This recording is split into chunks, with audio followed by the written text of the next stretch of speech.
Are these lights extra bright in here today? I mean, I woke up feeling some kind of way this morning, so it could be that I'm like... We're both. Have you... So the dynamic on... Okay, so welcome to this week's episode of the Totally Spoiled podcast. It's Brian Fink along with April. Yeah. The dynamic of this week's show is going to be kind of off. A little off. And mainly for me.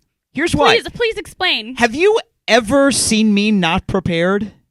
Ever? Like once, and it was like watching like Jenga like completely shatter Really? all over the place. When was that one time that I wasn't prepared? In the podcast, remember, like several weeks ago. Oh, You're okay. like, I thought you meant "Oh." yeah. Other situations. Yeah. No, I think if you do, you keep that very on the down low and don't let anybody know. So it's not necessarily a case of like wanting to be in control. It's just a case of wanting to be prepared and know where I'm going and know what I'm doing. Like I'm like that in life. Like I'm like that in like gigs that I do. I like to know what's expected of me. I like to know what direction the person... Why are you looking at me like that? You're trying to convince yourself that's the only reson why, yeah? Well, that is the only reason why. I just like to be prepared. Okay. This week's episode, I am not prepared. And I texted you, I'm like, be ready to totally take control of the show because I am not prepared. Ladies and gentlemen, this is probably the first and last time I will ever hear these words come out of Brian Fink's mouth. I want everyone to take notes on this situation and what you're witnessing because it's probably not happening again. Bring it. I love it. I love it. So we got episode 5 of The Sinner to talk about, and that's why I'm not prepared. So yesterday, so it was Wednesday night, and then yesterday we had Mo stop by the station. Yeah, she was freaking amazing. Unbelievable. She is so, and beyond the fact that she's talented. Raw talent. She's incredibly energetic and positive. Really? And that was only, like, literally I spent probably about 10 minutes with her. Was that the first interaction? Like, you haven't done any Never met her interviews? before. Really? Never met her before. And the only time that I had seen her is when she's performed. Yeah. And I'm like, holy crap, she's like bat crap crazy. Like, her performances, she's really eclectic. I'll put it like that. Oh, I could tell from yesterday. Exactly. I could definitely tell from yesterday. But she's incredible, and her energy is just so positive. It kind of, yeah.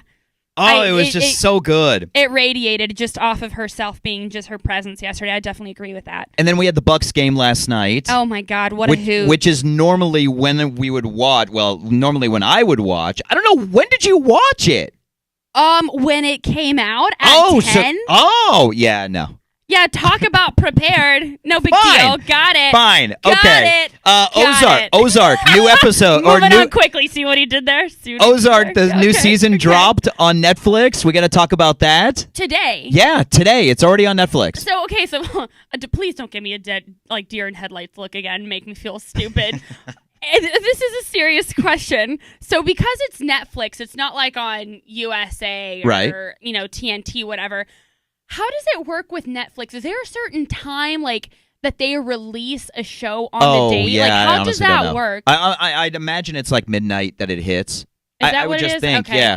I honestly don't know. I'm new to Netflix, which is really weird to say. Sort of. Yeah, I mean, I've already been like all my shows are on like Fox and NBC and like all the normal shows. Yeah. So I'm kind of new to Netflix in that I don't know like when they drop an entire season. Yeah, because I was gonna check this morning, but then again, like this morning was a little rough. Well, I logged onto the app and it was on there. It is on. Okay, yeah, okay, it's all on there. Okay, good. Yeah. And then you're probably right around midnight. I watched like 10 episodes already. No, I didn't.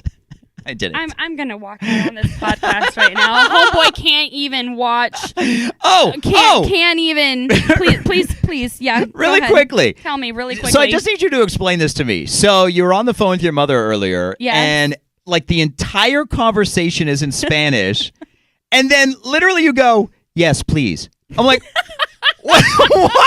Like the entire hold on. The entire conversation, like you're on the phone with her for like 5 minutes in Spanish. The entire conversation is in Spanish, and then you go, "Yes, please." No, I said I love you in No, English. you said yes, please. I did, and I said I love you in English. But couldn't you say por favor? Like, why wouldn't that be in Spanish too? Why? Because the entire Why are you conversation telling me how to was live my life right now?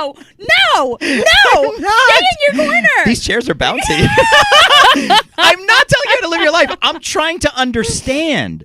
Because I know it's a whole like Spanglish thing. Yes. And sometimes you go in and out. Yes. But what makes you like 5 minutes into a conversation of all Spanish just all of a sudden hit a point where you go, yes, please? Could you just say por favor? I wish I could give you an actual explanation to this, but my brain just does one of those like... And it just switches. Yeah, it just does. That's so certain so crazy. things like it just... English will come to me before Spanish or Spanish and English. Like there's so many things. That's why, you know how people will like quote certain things that they've heard or like sayings or whatever. I just keep my mouth shut nowadays because I butcher every freaking thing. True like, story. Like the saying like, I'm done. I'm seriously about to walk out on one of these. Like, please. And she's out. If you're watching on YouTube, and she's back. I just needed to get up for a second. I needed my blood to flow, okay? Because it kind of... That was kind of like when I was younger. When I was a kid, I used to run away from home. But my idea of running away from home would literally be like leaving the townhome and going around the corner and just waiting for my mom. And my mom would never come after me. Why can I picture? She would She's like, never come after me. She knows her son. Yeah, He's gonna come back and then anyways. I would come. So that's what that was like. Oh my God. I'm out of here. I am out of here. I am done with this show. I am done with. Oh, okay, I have my I'm back. Rest now. I'm Thanks. back. No, you're I'm back. I'm back.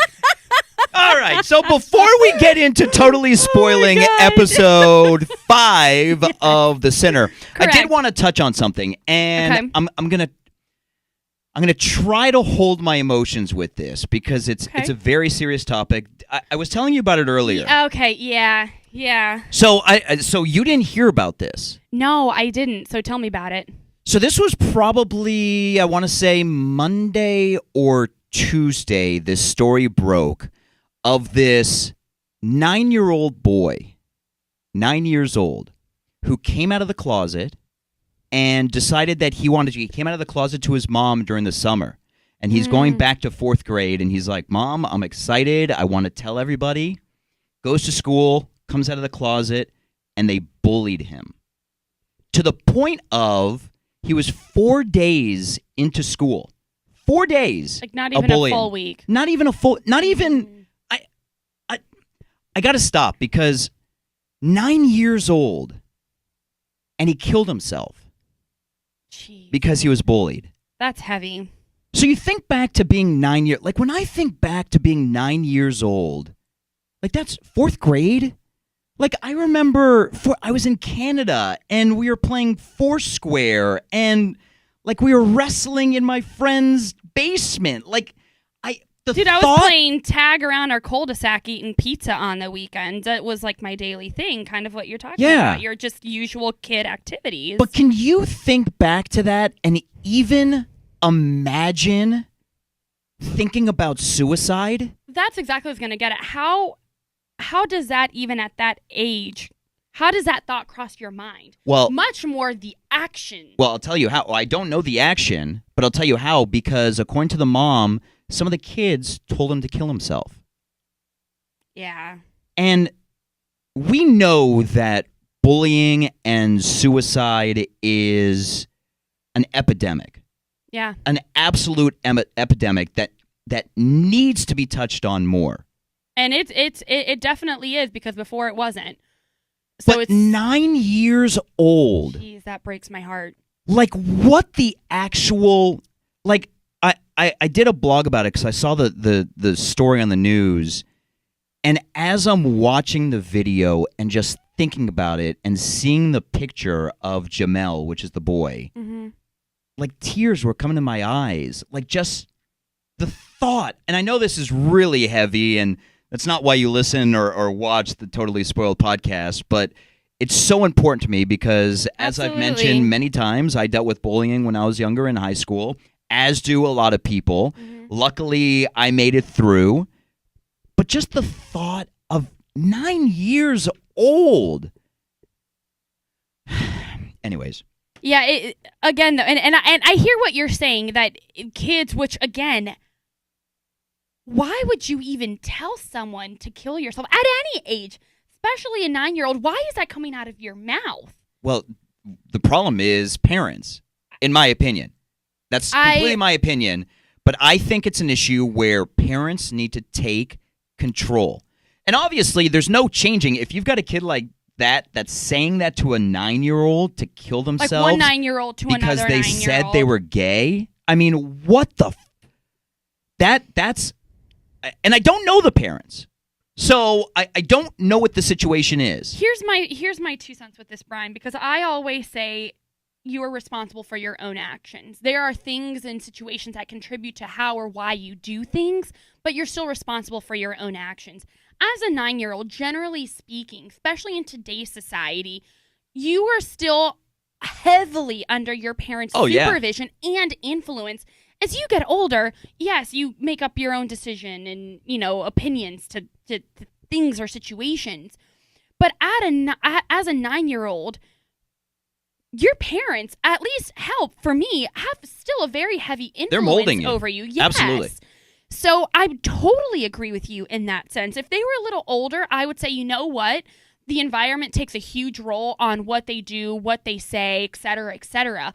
But at that age, you're listening to what your parents are saying, what they're watching, what they're doing, what they're not doing, and you're feeding off of all of that. I think not to be that person that puts full blame on parents, but as parents, it's not just having a kid and that's it. Right. It's raising them. Absolutely. And not you directly, I mean, I know you're a cat dad, but parents need to take more responsibility in raising their children and investing in what they're doing. I'm not going to name any specific names, but it's someone that's also in my family. There's a little 8-year-old girl, and I'm almost to the point where I've had the conversation with my mom as in like, hey, we should possibly speak to this family member because she recently got an Instagram and she's the sweetest little thing. She's 8. She's got an Instagram at 8? That's where it starts. Oh my God. That is where it starts. She's got an Instagram at the age of 8. And she's got the cutest little body, cutest little face, and you've got these freaking child molesters and predators out there as well. She's posting cute little pictures in her bathing suit and cute little things and movements, and I'm like, that may be so sweet and innocent. In your 8-year-old mind, you're not thinking of what other people are saying or how they're interpreting that. Right. And I don't know, maybe this is just how I was raised. I don't think you need to be posting pictures, even though you're in a bathing suit and you're 8, you are still half naked. And how people can perceive. But why isn't the account private? Again, is the account private? No, it's completely public. Okay, that's the problem right there. It's like, fine. And you see this with celebrity kids as well. A couple that I love is William Levy and his wife. Their 2 kids have accounts, but even in the tagline or where it says it's like supervised by so-and-so and so-and-so, the parents. They monitor everything that goes on that page. Fine, you're going to let your child as an 8-year-old have an Instagram page? Fine. Just watch it and see what they're posting. It. Yeah. Doesn't mean you have to have an active page either. But again, why isn't it private? Look. Listen. This is where I'm at a loss because let me tell you, if I had a kid, my kid wouldn't even have a phone until he or she was a tween. Yeah. Much less there's no way they're having an Instagram Twitter, account. An Instagram, a Facebook. No.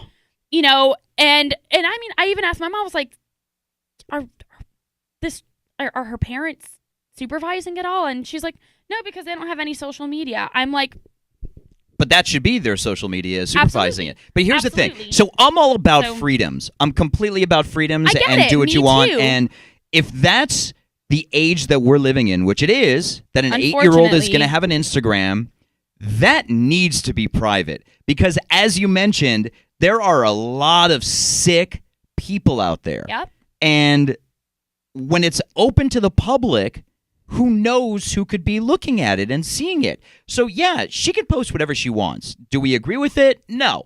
She's not our kid. Right. But you got to make that account private. At the minimum. At the minimum. Absolutely. Yeah. How did we get on that? Oh, parenting. So, yeah. So, I feel I'm like, what? What rabbit hole did we go down? Here's what I think about parenting. I think, and I'm not a parent, so I can't fully discuss the realm. I get it. But on the outside bubble looking in, as a parent, you need to not only speak to your child, make sure that your child is okay, make sure that there's nothing going on with your child, make sure that the bullying isn't happening. Even if your child is annoyed by you asking every day, you just got to ask. And you have to make sure that they know that it is not okay to bully somebody. And besides that is one huge topic, but to be vocal. Yes. To let them know. And the power of speaking up. Whatever it is. And I think a lot of people are afraid, and that's why they don't say certain things, and they resort to doing what this 9-year-old boy did, which isn't the answer either. But it's information. It's information. It's being proactive.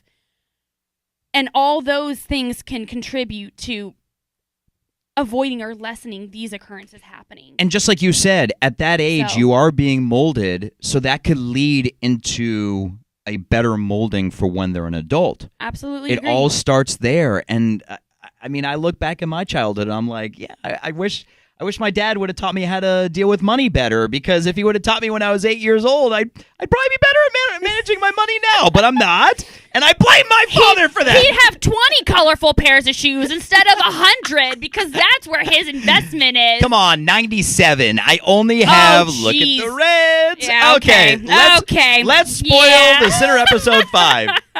I can't believe we are 17 minutes into the episode, and just now saying at Brian Fink, at April on Air. Thank you for following and subscribing to the Totally Spoiled podcast. Anywhere you can get your podcasts, also on YouTube. Episode 5. I did not watch it, so I honestly don't even remember what was happening. Episode. I remember. Harry was. Don't startle me. No, I remember Harry was brought into the forest, and in the cabin, she tried to hypnotize him. She did hypnotize him. She tried to sexually whatever. Seduce him. Who knows what happened? Hypnotize, seduce him. So go ahead. Episode 5. Lay it on me. Tell me everything. No. I'm open. Well, I thought it was going to be like a high five there. That was like Fail. Awkward. Okay, so let's try this again. Look at my elbow. Here we go. I'm going to need a few more seconds this time. That's going to be perfect for the Instagram video. Look, all right, so episode 5. Things are going to get wild. Share with me, because I have no idea what happened. So they did a really good job on picking up where they left off. It goes into basically a scene as well with Heather kind of confronting Ambrose. Hey, where were you? Why didn't you come back? Because from him disappearing. Right, because as you know, Heather and his dad have been housing Ambrose this whole time upon him coming back into this investigation and whatnot. So what was crazy to me is upon Ambrose coming back, I'm trying to figure out still, remember we talked about what is going on between Ambrose and Varen. We kind of left it off as in, hey, it's just strictly, business. He's trying to kind of finagle. Right. He's trying to finagle his... She's trying to get more control of the situation. Right. He's trying to get into the situation. Right. You thought that there might be more to the story in the past. Yeah, I thought there might have been, but after this episode, I was like, no, I don't think so. But what's crazy to me is... So Heather and Ambrose are working together. He completely brushed it off as in, oh, I needed to go back to the hotel and just kind of relive the situation again and just kind of detach for a little bit, not come back home. He says nothing about the hypnosis, nothing about what Vera did, not about the fact that he basically stayed there or not even woke up in a random... Yeah, he doesn't know where he stayed. No. Yeah. And what's crazy is shortly after that, they go into... Okay, better. Was I driving you crazy with the mic? As you'll see on the YouTube video, every now and then, April has a habit of like moving her face over here, and the mic stays over here, and just keeps talking while the mic's over here. And every now and then, so if you don't hear Brian just from now, he was pretending to mimic me. That's exactly what was going on. I wasn't pretending to mimic you. I was mimicking you. So when the mic has got all of my saliva on it, I'm going to make sure to give it to you. So Thanks, I appreciate it. So every now and then, I just care of it. Now that we're on the YouTube videos, those are being posted too. They'll see it with me reaching over. Before, when it was just audio, you wouldn't see me reaching over and putting the mic in front of your mouth. Now everything's on YouTube. There's a pattern in this kind of totally spoiled relationship. Brian likes to take control in kind of the situation. But I promise you, he's very he likes to let you do your own thing. No, he doesn't. It is not. I want to make sure that you're being heard. And if you start going like this and turning your head with the mic over here. Wait, Brian, hold on. Thank you. Good? Thank you. Good. You're not going to be heard. It's reciprocal. Because I'm the one that has to deal with the post and making this totally spoiled podcast sound good. When you all right. Go ahead. Go back. No, put your phone down. Are you sure? Put your phone down. Put your phone down. I'm done with my diatribe. As long as you keep the mic in front of your face. This will be fun. This is going to be the last episode of Totally Spoiled. We're not going to make it past this. But wait, we're still waiting for our sponsor. Right? we're gonna be done before a sponsor can even get on. So Harry totally, which I understand that, because I mean he doesn't know what's going on. He doesn't remember. So the last thing he wants to do is say, I don't remember. So this is a question for you. With or without watching the show, why do you think he's hiding this from? Because he doesn't know what happened, and he doesn't want anybody else to know what happened. But it's one thing. Okay, I guess when you put it that way, it's one thing to not know what happened to you, but at least to not tell Heather. Well, I think he wants to. He's kind of a character that likes to be in control, as we know, except for. Sounds like someone else. What? You, touche. Except you don't know, but from season 1, he actually doesn't like to be in control, because when he goes to his side girl, she's the one that takes control and manhandles him. So it's kind of, it's actually stereotypical of somebody who's in a position of liking to be in control. When they're kind of by themselves, don't want to be in control. They're more submissive. Yeah. So that's kind of the situation. He likes to be in control in front of everybody else. And so he has no idea what went on or what happened. And until he can figure that out, I'm sure he doesn't want to tell anybody. That makes sense. I found it very odd, since they're working together on this case, and transparency in these situations is absolutely key, that he wouldn't convey that information, which I would think would be important. There's nothing really to convey. I mean, yeah, he could tell her that Vera hypnotized him and led him into the woods and try to take advantage of him. I mean, he could say, and then he woke up in a hotel room and doesn't know what. But what's the point? I guess. Until they can figure out what's happening. I'll let you have it. So Fine. one of the previews from last week's episode was Vera saying, "You don't remember." What was that scene all about? Because it looked like that was at the courtroom? Court, yeah. Right. So that was Julian's trial. So she totally plays it off as in, oh, you don't remember waking up and, taking the gun, out of your car, and she totally plays it off as in he's psycho. So crazy. She's trying to make him think that he did it himself. That he's crazy and that he did it himself. And what's even crazier is you kind of start to see him like, wait, am I supposed to remember? Oh, really? Like kind of like the mind, So kind of like when you black out, like when you're drunk and you do stuff and you have no idea. And you're trying to ask your girlfriend, like, what the hell just happened? Right. And you're expecting her to kind of recap it for you, and you're like, I don't remember anything. And then you kind of be like, well, I guess do I believe it? Did this happen? Did it not? Yeah. It's realistic. So you start to see even doubt in himself in that scene, and it was very interesting. Like, he borderline kind of believed her. So that was interesting. It gets better. So halfway through the show, this is where I think kind of the turnkey situation is, and I was not expecting this. You find out that Julian is Marin's and the Beacon's son. Oh my God. Yeah. So, oh Jesus. Yeah. So we knew that Julian. That's a full-on spoiler. So we somewhat knew that Julian was Marin's son from Heather saying that she found it in the book, and Julian was circled and everything. And that further gets confirmed by Vera herself, which I wasn't expecting. She actually confesses that to Harry. She full-on says, yeah, he is not my son. So now Harry knows. So it was and now Marin Heather knows. And the Beacon. Wow. So my guess, and again, I haven't seen the episode, and I don't know if it delved into it, but my guess is they needed a spawn from the Beacon, and that's why Marin was kind of volunteered up to him? Quite the contrary. Really? Yeah, because remember when we go back to Dr. Poole? So Vera goes to the Beacon. Now, do we see all this in flashbacks? Is that how they show all this? Sort of, but not full on. You see little flashbacks, but nothing really in depth.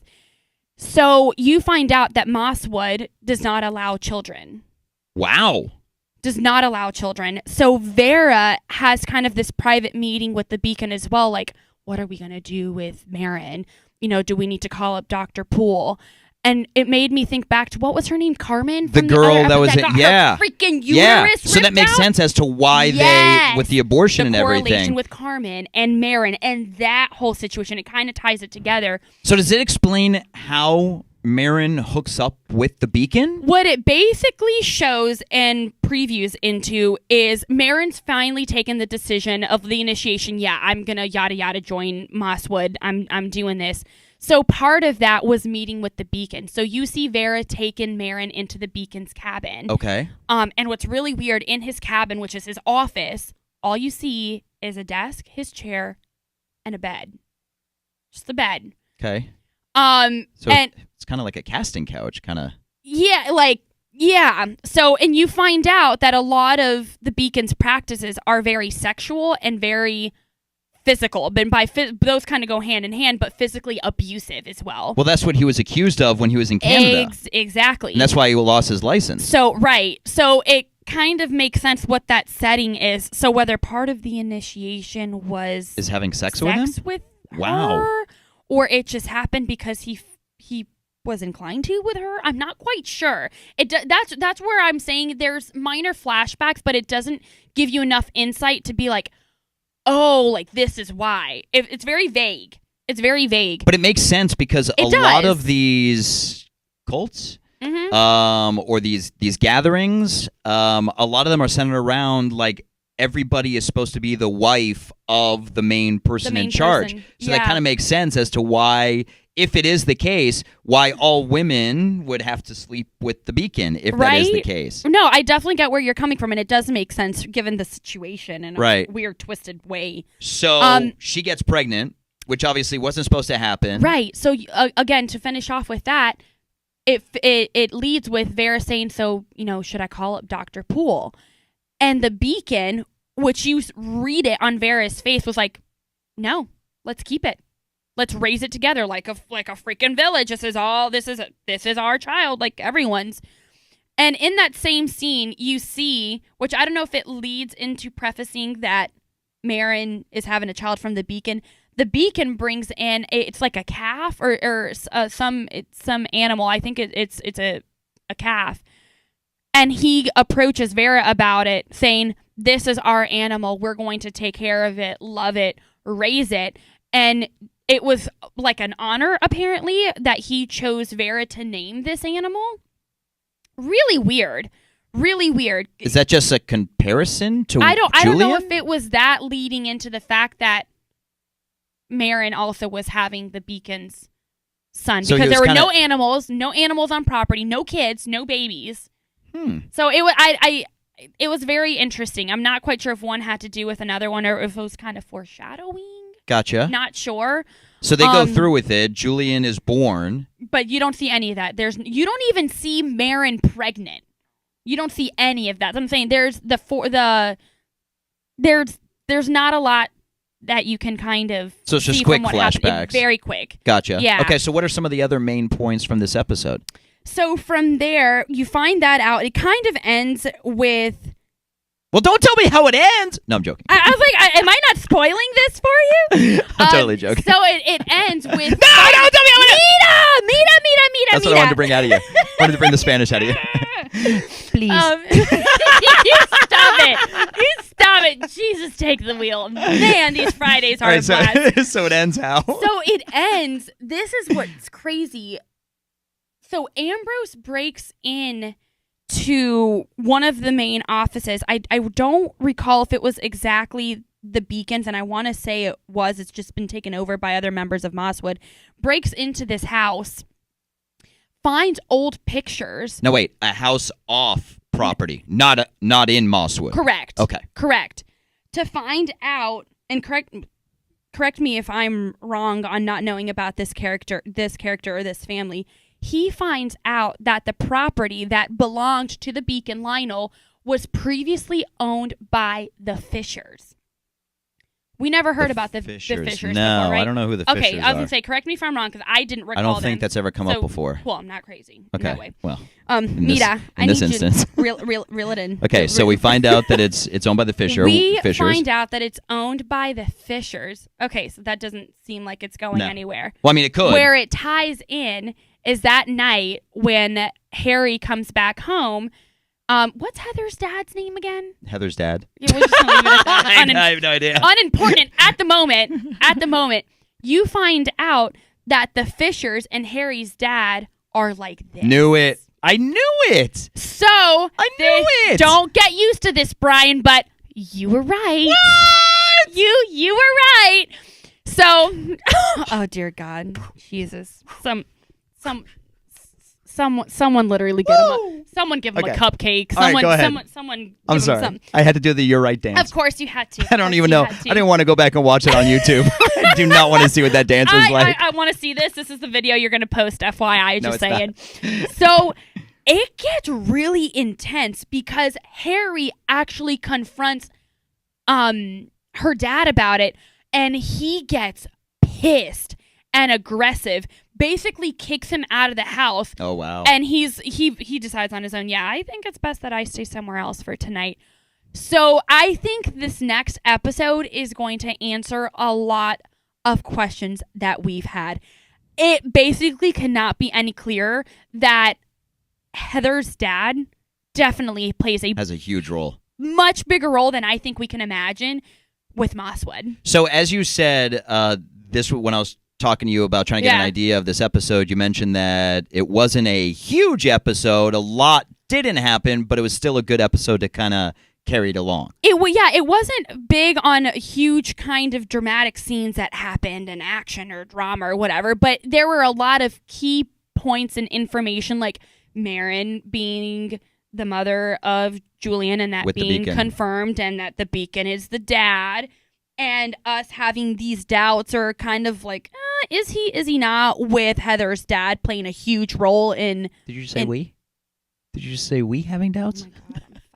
Oh my God, Did you just drop the F-bomb? No, it's the F. I'm literally about to take my chancleta off. Great, now I got to put explicit on everything. Oh, you just made it a pain in the ass. Son of a bitch. All right. So did I just make your job harder? Oh God. Lo siento. Oh, whatever. Wait, sorry. I'm just sorry. start cursing in Spanish while you're at it. Please. There you have it. All right. So this weekend, Labor Day weekend, we've got to try to catch a couple of episodes of Ozark. Because that's my weekend. This is exactly what I'm doing. Yeah, that's what I'm saying. Like sometime before next Friday, we got to watch a few episodes of Ozark. And then we'll see episode 6 of The Sinner next week. 5 and 6. And then, 5 and 6 already. And then you're out of American Horror Story. You're not going to be watching that. Oh, F that. 'Cause that's like September 12th. And then we're ramping up. And here's how I know we're ramping up to This Is Us coming back. Because I keep seeing little videos on my DVR where I'm like, oh, This Is Us. What the heck? A new... And it's like a 3-minute... like a 3-minute recap or something. I'm like, I'm like, what? See? Did they like drop it at like midnight or something without telling anybody? What's going on? Not so much. Yeah, no, I follow them pretty closely on Instagram, and it's really funny because they keep posting pictures together and behind the scenes and kind of foreshadowing of what's to come. Apparently, there's going to be, shit hits the fan since we're dropping all the words already. Sorry, Brian, I'm not actually. I'm leaving it. Between oh gosh, what's his name? The third brother. It's we need to go back and study. I know. It has been way too long. What the heck?